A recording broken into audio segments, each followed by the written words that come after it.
Hello అండి, అందరికీ నమస్కారం.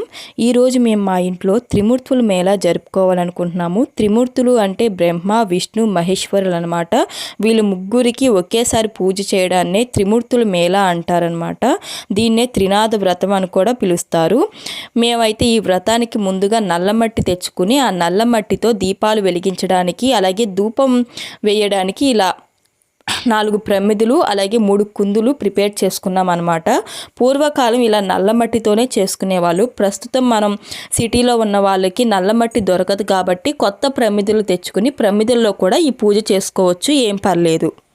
స్క్రీన్ మీద కనిపిస్తున్న విధంగా మనం పూజ గదిని ప్రిపేర్ చేసుకోవాలన్నమాట. బ్రహ్మ, విష్ణు, మహేశ్వరులు కలిసి ఉన్న ఒక ఫోటో పెట్టి దాని పక్కన విఘ్నేశ్వరుని ఫోటో కూడా పెట్టాలి.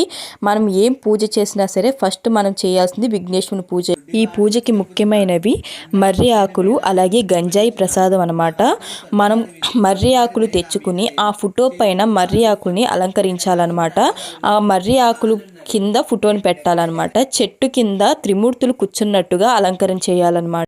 త్రినాద వ్రత కథ అనే పుస్తకం మనకి దొరుకుతుందండి. ఆ పుస్తకంలోనూ స్టోరీ మొత్తం ఉంటుంది. ఆ కథ చదువుతూ ఉండగా ఈ పూజ ప్రారంభించాలి.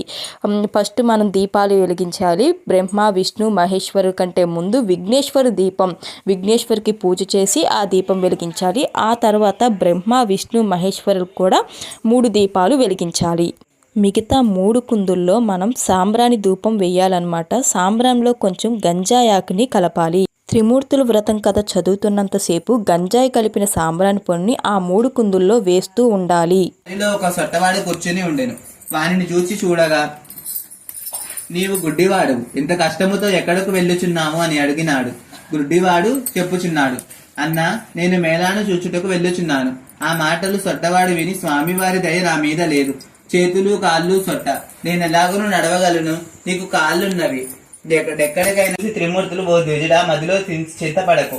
నీవు ఆవు పెయ్య దొరుకుతున్నవి, నీ కుటుంబము సౌభాగ్యముతో ఉంటారు, వస్త్రములు కూడా దొరుకును అని చెప్పారు. కథలన్నీ చదివిన తర్వాత మనం దేవుడికి నైవేద్యం పెట్టాలన్నమాట. మనం ఏవైతే వండామో అవన్నీ నైవేద్యంగా పెట్టి కొబ్బరికాయ కొట్టాలన్నమాట. ఇలా అయితే మేము ఆ పూజ జరుపుకున్నామండి. ప్రతి కార్తీక మాసంలో వచ్చే 4 ఆదివారాల్లో మనకి ఏ ఆదివారం కుదిరినా సరే ఈ పూజ జరుపుకోవచ్చు. 4 ఆదివారాలైనా చేసుకోవచ్చండి. మనకు కావాల్సిన వాళ్ళని పిలుచుకుని ఇలా మనం మంచిగా పూజ జరుపుకోవచ్చు. మా ఇంటి పూజ మీకు నచ్చినట్లయితే ప్లీజ్ లైక్ చేసి షేర్ చేయండి. Thank you friends.